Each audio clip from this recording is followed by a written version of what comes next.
I never thought one moment could change everything. It started as an ordinary day, but what happened next left me questioning everything. Would you have done the same in my place? Stay with me till the end. You won't believe how this story unfolds. The house felt quieter than usual. My husband had left for a work trip that morning, something I had grown accustomed to over the years. But no matter how many times it happened, the silence always felt a little heavier each time.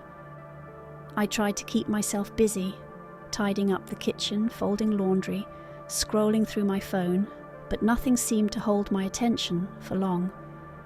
The ticking clock on the wall seemed louder, the empty spaces around me more noticeable.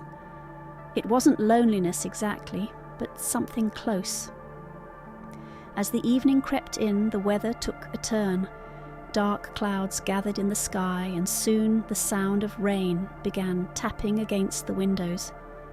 The wind howled through the trees, making them sway like shadowy figures outside. I wrapped myself in a blanket on the couch, flipping through channels mindlessly, waiting for sleep to take over. Then, out of nowhere, a knock at the door. My body stiffened. It was late, too late for visitors.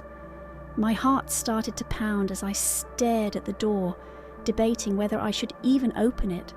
A second knock followed, this time softer, almost hesitant. I took a deep breath and walked toward the door, my fingers hovering over the handle. Peeking through the peephole, I saw a man standing on my porch, soaked from head to toe, rainwater dripping from his clothes. He looked cold, exhausted, but not threatening.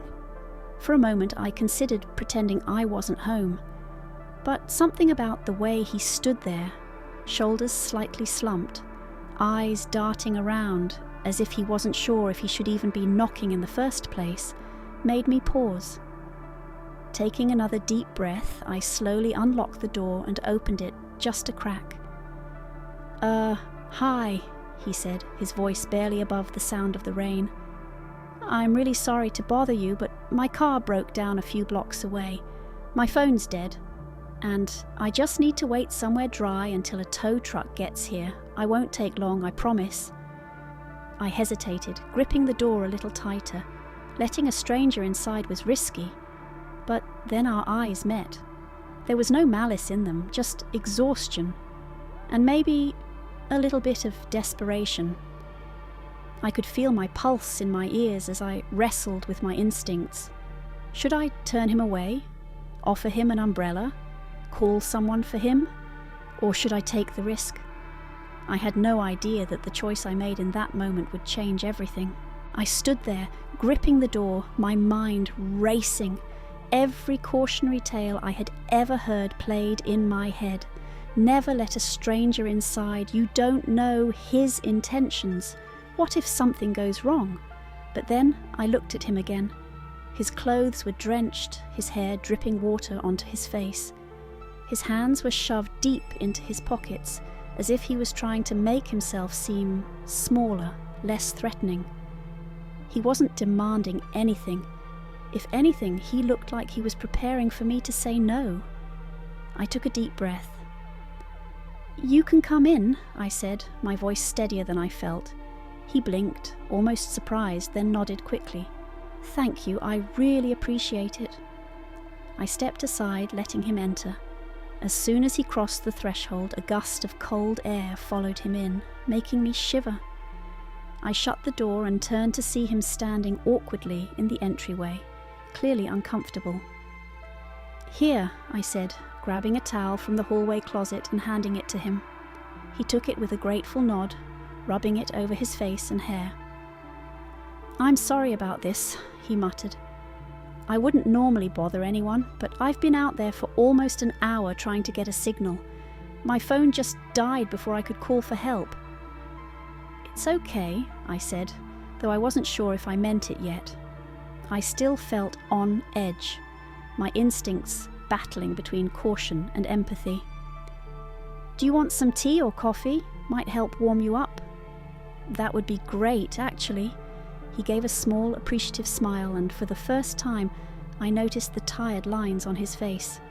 Whoever he was, he looked drained, like he had been carrying the weight of the world on his shoulders.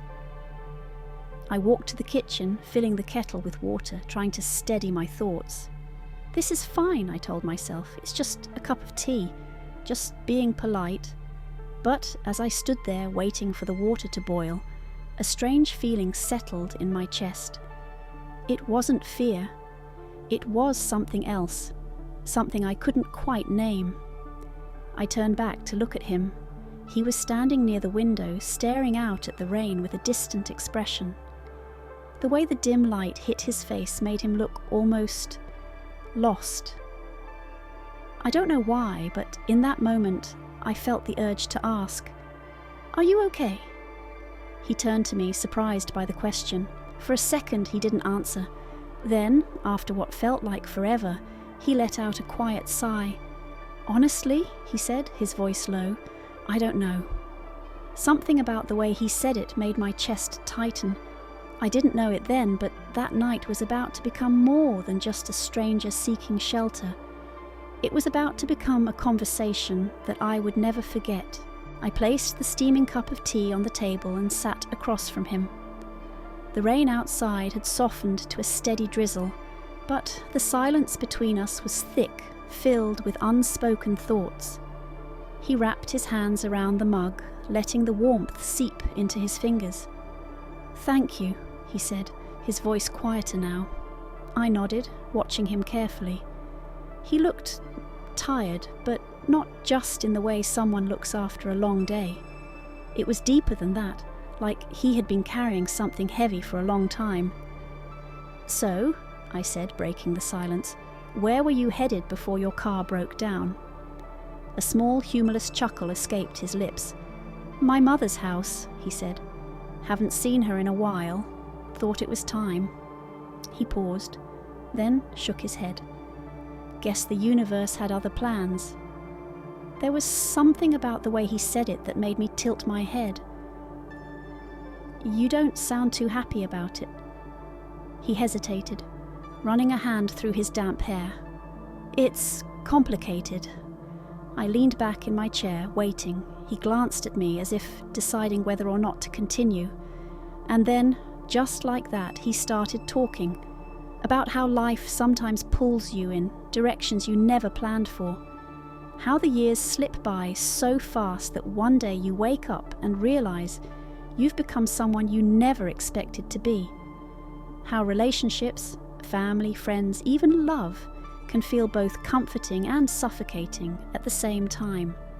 I listened, not just with my ears, but with something deeper, because the more he spoke, the more I realized that in some ways I understood exactly what he meant. I hadn't told anyone, not even my husband, but lately I had been feeling disconnected. Not from love, not from my marriage, but from myself.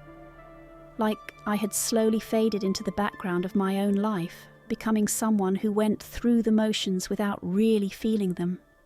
It wasn't that I was unhappy, but was I truly happy? The thought unsettled me, and then, as if reading my mind, he asked the question that made my breath hitch. "Are you happy?" I opened my mouth to answer, but for the first time in a long time, I didn't know what to say. I looked away, staring down at my hands, at the faint lines on my fingers, at the tea swirling inside my cup. I could feel his gaze on me, waiting, not for a polite answer, but for the truth. And the truth? I wasn't sure I even knew it myself. I let out a small laugh, trying to shake off the weight of his question. "Of course, I'm happy," I said automatically. "I have a good life, a wonderful husband. I don't have a reason not to be happy." But even as I spoke the words, they felt hollow.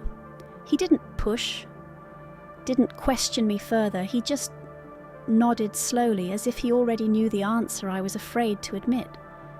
The rain outside had turned into a soft drizzle, the room dimly lit by the glow of the kitchen light. A strange kind of comfort settled between us, not the kind that comes from familiarity, but the kind that comes when two people, even strangers, share an understanding neither of them expected. I took a deep breath. "What about you?" I asked. "Are you happy?" He exhaled, leaning back in his chair, staring at the ceiling like he was searching for the right words. "I think I used to be," he admitted, "but somewhere along the way I got lost. I started living for other people, doing what I was supposed to do, being who I was expected to be, and now I don't know who I am anymore." His words hit me harder than I expected, because deep down I knew exactly what he meant. I had spent so much of my life being the perfect wife, the responsible partner, the one who always had everything under control. But in doing that, had I slowly lost pieces of myself along the way? For the first time in years, I thought about the things I used to love, the dreams I once had before life became a series of routines and responsibilities, the books I had meant to write, the places I had wanted to see, the version of myself that had once been full of passion and curiosity. Where had she gone? I hadn't realized how quiet I had become until he spoke again. "Sorry," he said, giving me a small smile. "Didn't mean to turn this into some kind of therapy session." I shook my head. "No, it's okay." And it was. Because for the first time in a long time, I wasn't just talking, I was feeling. We kept talking about life, about choices, about the things we don't always say out loud. And as the night stretched on, I felt a strange kind of clarity settling over me.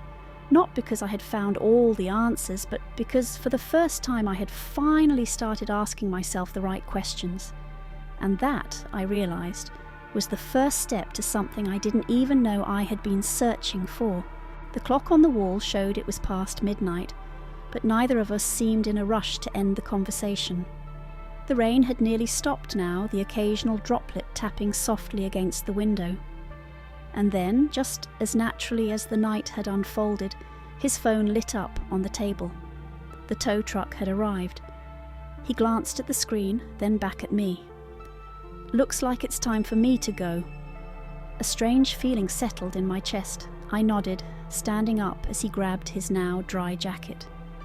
As he walked toward the door, he paused, turning back to face me one last time.